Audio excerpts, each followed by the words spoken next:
minutes, someone in the U.S. is diagnosed with blood cancer. But when we work together, every day brings us closer to a cure.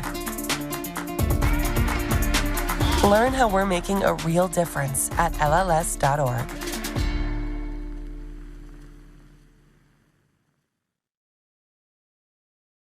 The views expressed in the following program do not necessarily represent the views of the staff and management of WVUA 23.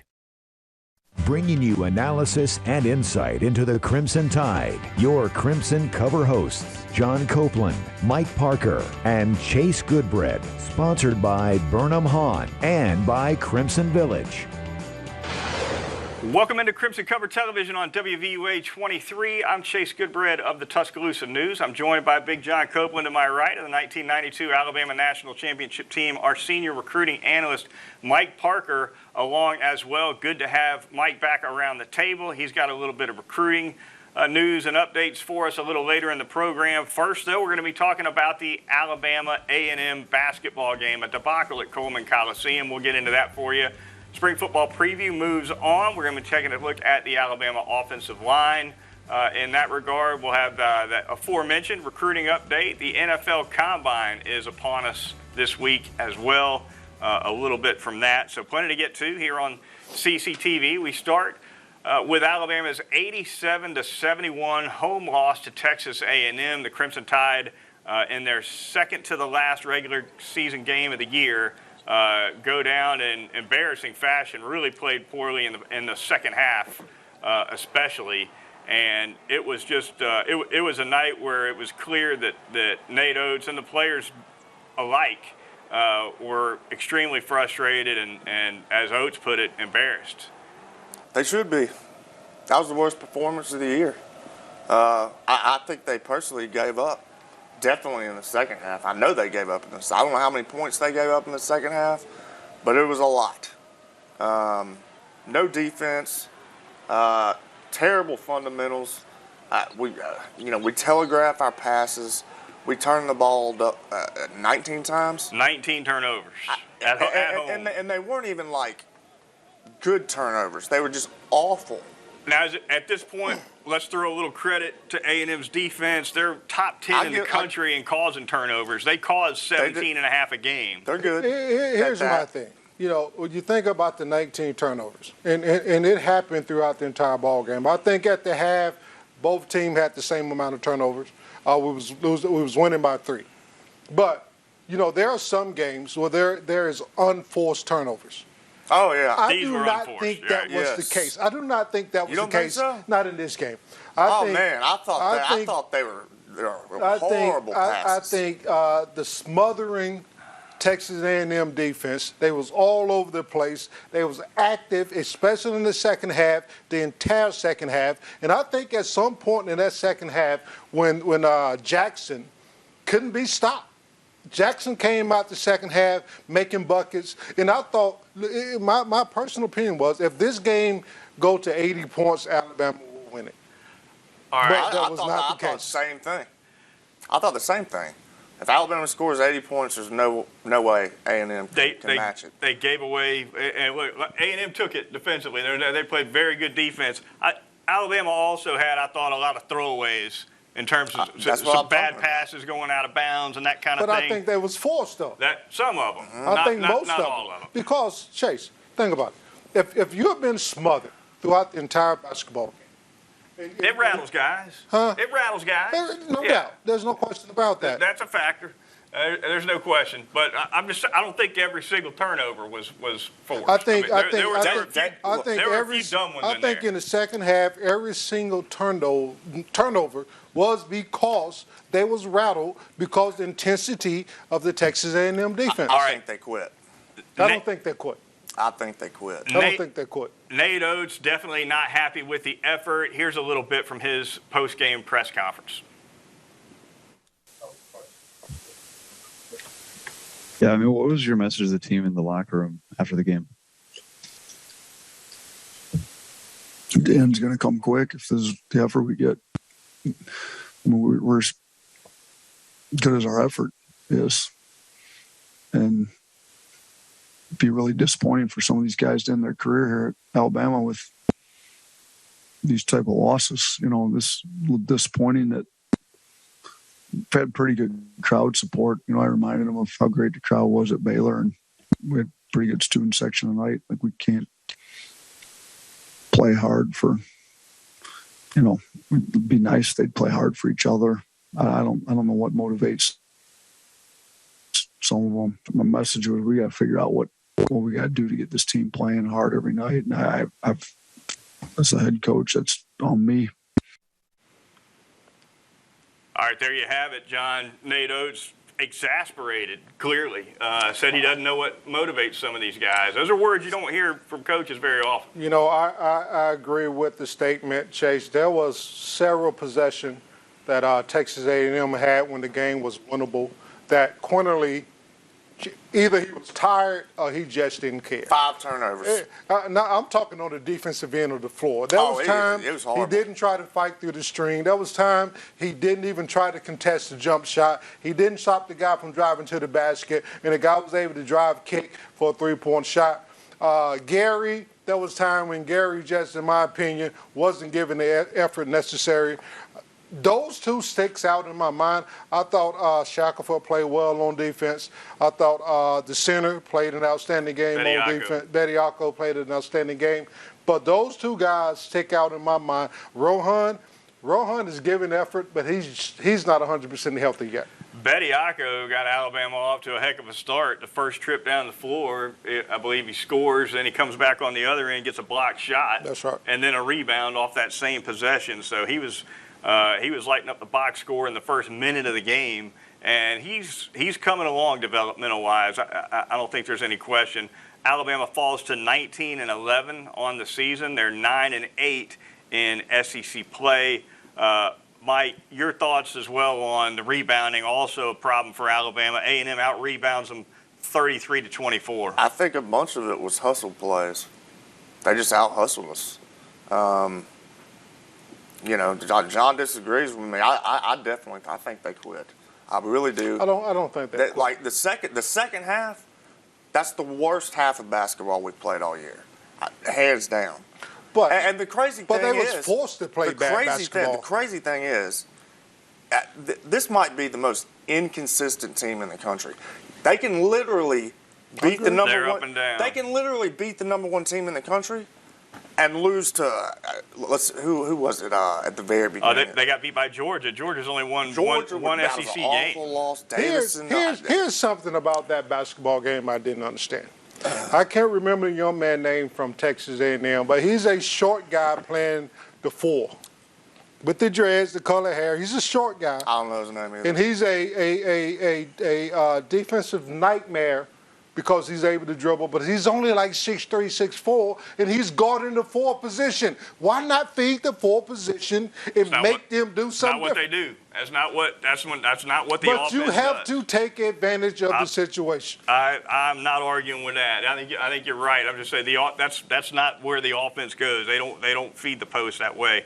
Up next for Alabama, they're going to be on the road at LSU, 11 in the morning on Saturday. It's going to be a CBS broadcast. Alabama's going to come out of this game either 10-8 or 9-9 in SEC play as they enter the SEC tournament next week. Stick around. We got a lot more to come here on Crimson Cover. You're watching WVUA 23. Burnham Hahn Exterminators offers termite and pest control solutions for residential and commercial customers in the West Alabama area. Family owned and operated, now in its 3rd generation, we stay up to date with the latest advancements in the pest control industry to protect your family and home from pests. We're an authorized operator of the Centricon baiting system.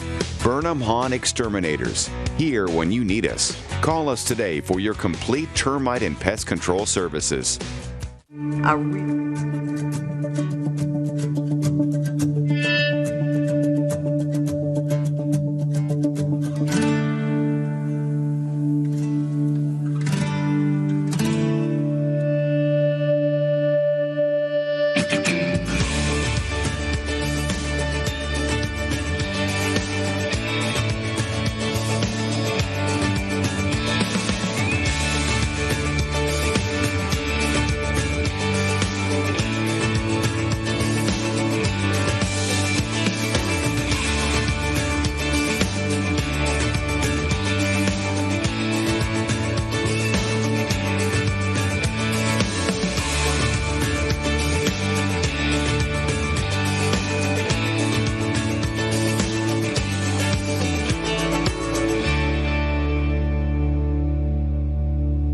Everyone has a story.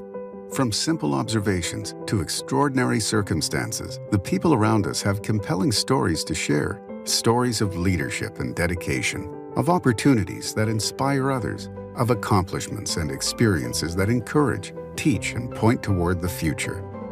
These are the people and stories making an impact at Shelton State Community College. And together, this is our Shelton Statement. Begin yours today. Will you go over the edge for Tuscaloosa's teams? Join us Saturday, April 2nd as we rappel 140 feet down the tower in downtown Tuscaloosa. The first 75 people to sign up and raise $1,000 get a thrill of a lifetime and impact the lives of Tuscaloosa teens while doing it. Visit TuscaloosaOverTheEdge.com to find out how you can help today. Hi, everybody. I'm Eli Gold. Hope you can join me and the Letterman of the USA Friday, March 11th at The Club for the 1 Yard at a Time Gala. The event starts at 6 p.m. Tickets and sponsorships are available at www.lotusa.org. Proceeds benefit our veterans. I look forward to seeing you there.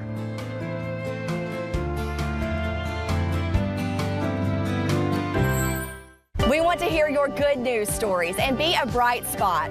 Join WVUA 23 on Thursdays and help us shine a light on what's good in our community.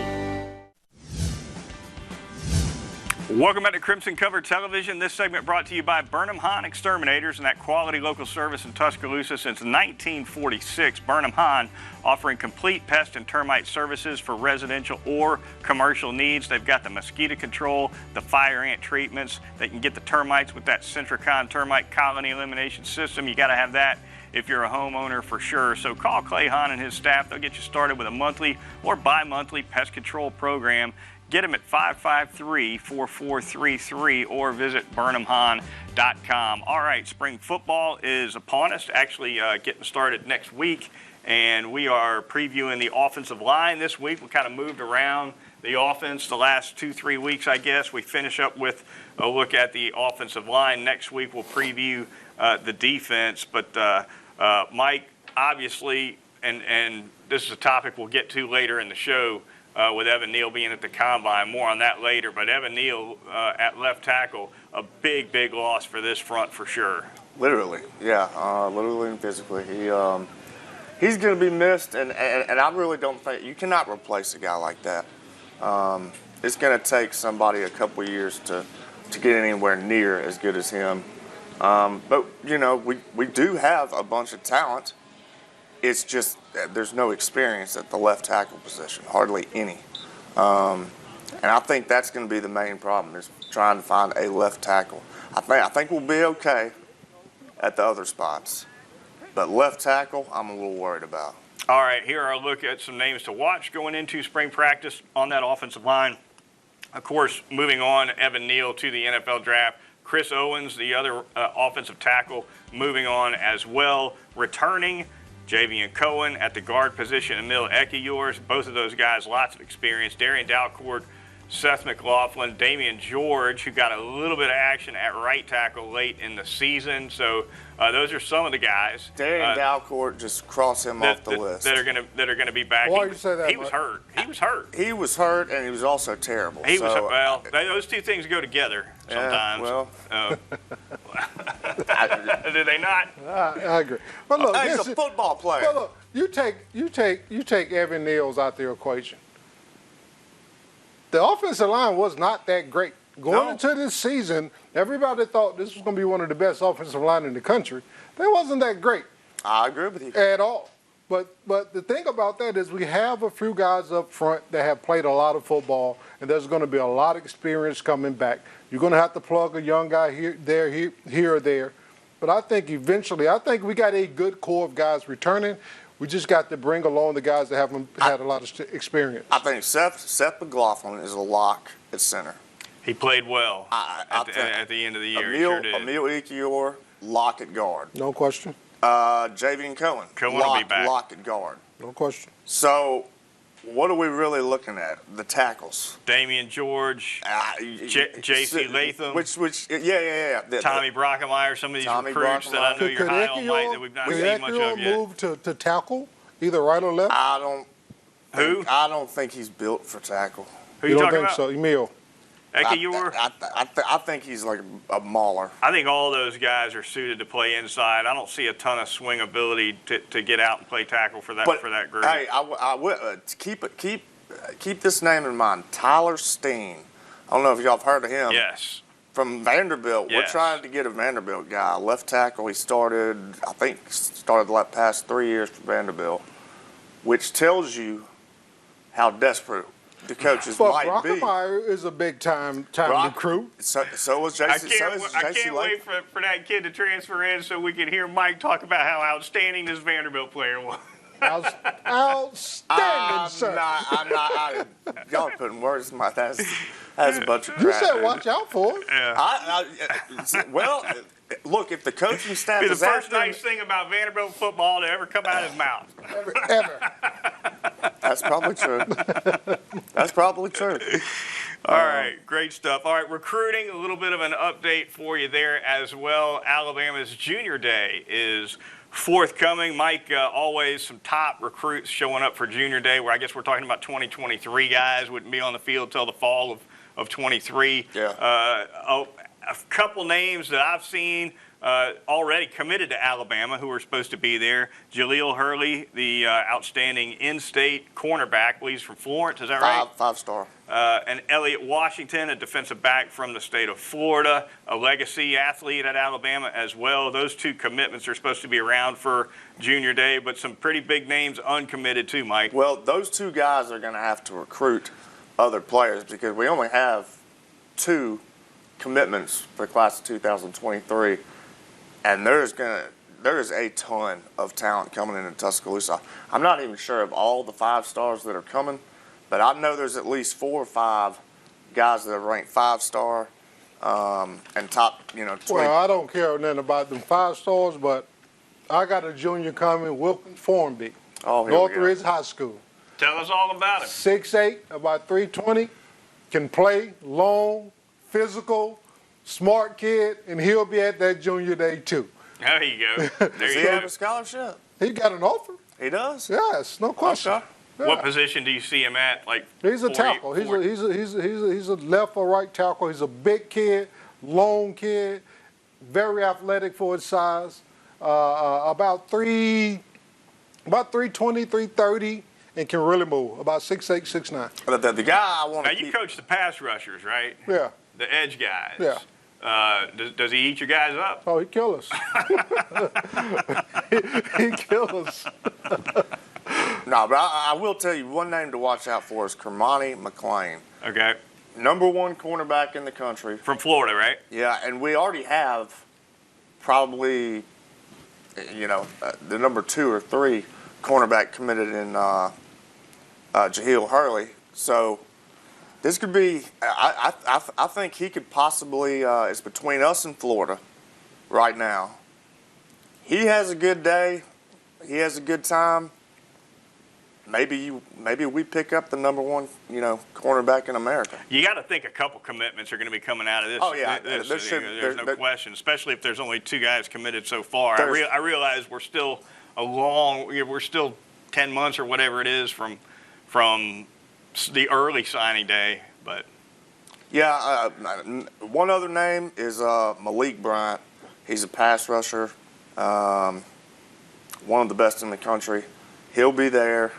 But the list is long. I mean, there's tons of players coming, so it's going to be very interesting to see. None better than Wilkins Formby. Oh, Lord. None better than Wilkins. We'll be back on the other side of the break here on Crimson Cover. I want to hear more about your guy. I want to look at the NFL Combine as well. You're watching WVUA 23. Formby.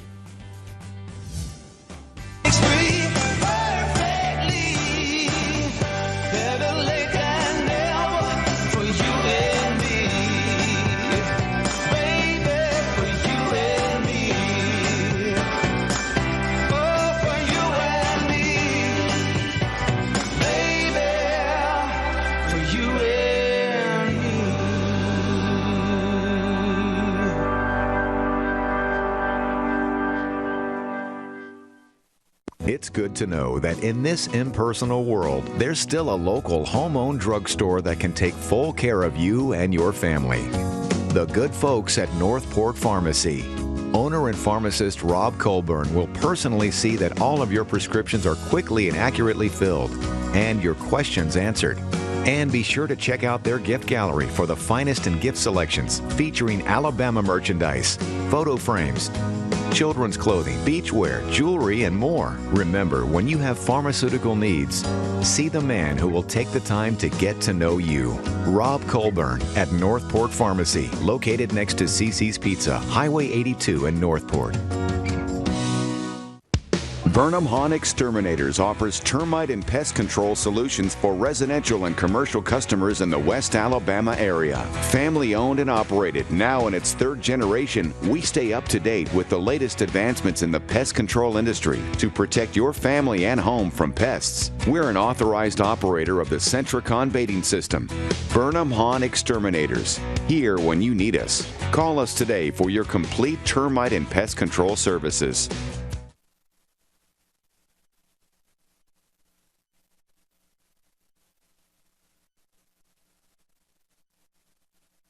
As you go about your day, you'll want to know what's happening to keep you ahead. WVUA 23 is all new and keeps you connected to the stories that affect you. Log on to get the latest breaking news, weather, and sports. Enjoy our redesigned look, faster speeds, easier to find features, and more. Watch our news anytime, anywhere with our new and improved live stream so you're up to date anywhere you go. The new and improved WVUA23.com. Log on and stay connected today. Mrs. Hodge is a selfless person, and she's filled with so much love. My child is a special needs student with many health issues.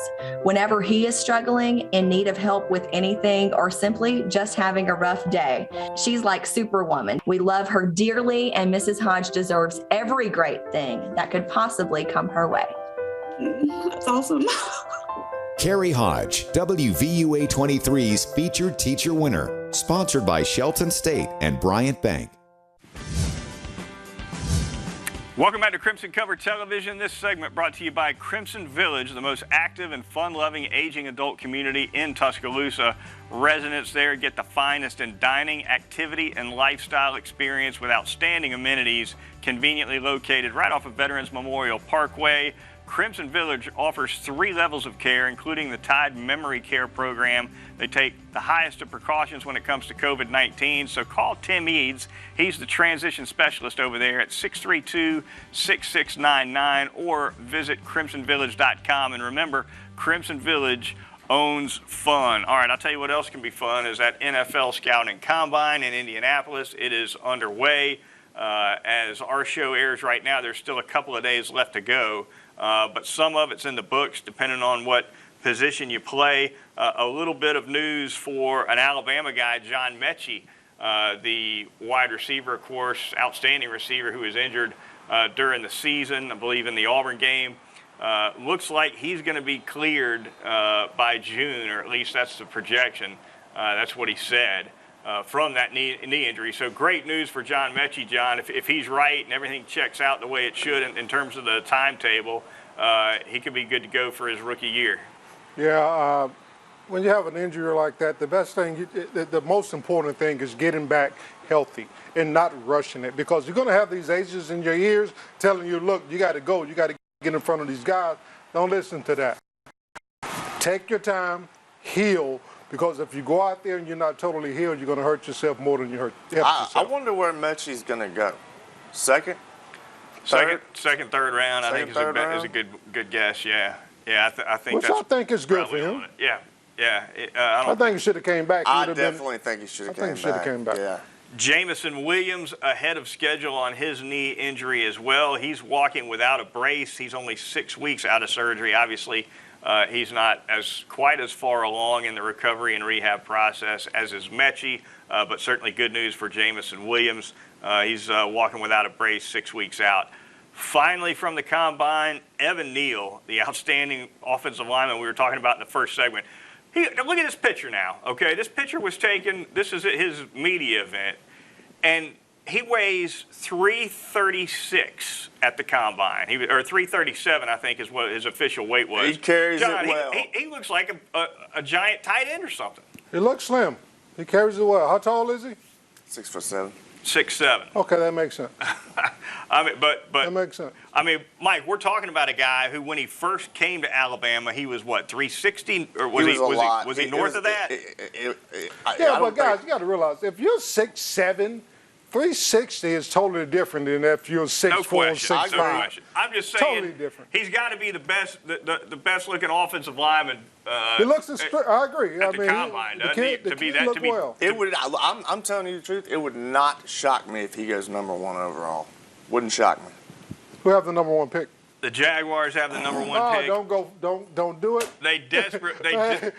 Well, let me finish. Evan, take my advice.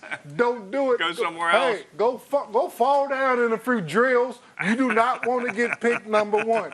Go screw it up. Take the Wicker League test and screw it up. You don't want to get picked. Spoken like a true professional. Spoken like an 8-year Bengal. I'm telling you, you do not want to screw it up. Do something to screw it up. Yeah. You don't want to get picked by the Jaguars. If he'd played 8 years with the Steelers, he'd be saying something different right now. Gosh, yes. Oh, but screw it up. Listen to me. Like, he's right. Screw it up. All right, we go to the Crimson Cover ticker now. A little bit of news for you there. The Jets, looks like they are going to exercise that 5th-year option on the rookie contract of Quinnen Williams, the former Alabama defensive tackle. Alabama strength coach Matt Rea looks like he's moving on to the New Orleans Saints. And finally, looks like Alabama has added Todd Grantham, the former University of Florida defensive coordinator, to their support staff. A lot of interesting names entering that support staff this season, Mike, and Grantham, a guy who's been with Saban before. He was on Saban's staff when he was at Michigan State, if I'm not mistaken. So they know each other quite well, and Grantham's a guy who's been all over the place. He's got a few stickers on his suitcase. So there's no doubt. You can add an analyst like Grantham. I mean, how can you complain? All right, we go to the mailbag now. Quickly, the Crimson Cover mailbag. Mitch from Mobile this week wants to know how many more years will Alabama be playing in Coleman Coliseum.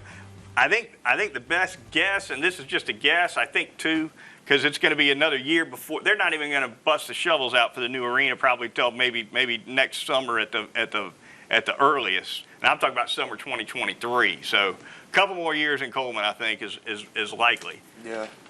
Team of Ukraine.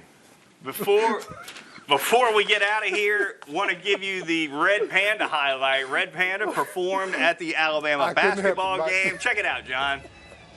You seen this act? I haven't. It is unbelievable. I've seen it. The Red Panda's on a unicycle. She's working it with one foot on the pedal and the other foot with 6 bowls. It's amazing. And watch this. This is the most incredible balance. Here she goes. It's amazing. On a unicycle. The crowd loves her. I wonder how many bones she We got to get out of here. Trying to figure For out Mike that. Parker, I'm John I think Copeland. I can do that. He's John Copeland. I'm Chase. We'll see you next time. The Holiday Inn Express Hotel and Suites in Tuscaloosa invites you to come and experience our award-winning hotel and exceptional hospitality. We are located just minutes from the Alabama campus and area shopping. If it's business, shopping, groups, or family that bring you to town, call us to book your stay. Once you have stayed with us, you'll understand. We welcome you as our guests, and you depart as our friends. The Holiday Inn Express. Welcome to Baseball Country, a ministry in West Alabama that reaches far outside the diamond. We create opportunities for people of all ages and backgrounds to encounter Jesus. From baseball and softball training for high school to the big leagues, to men's and women's team sports camps, men's and women's ministry, youth mentored hunts, service projects, custom retreats, and so much more. If you want to get in the game, email sam@baseballcountry.com and follow us on Facebook and Instagram. Did you know not washing your hands after using the bathroom can increase the spread of hepatitis A? Washing your hands with soap and water, as well as getting vaccinated, is the best way to protect yourself if you are at risk of getting hepatitis A. 1 dose of the hepatitis A vaccine provides long-lasting protection in up to 95% of those who receive it. For more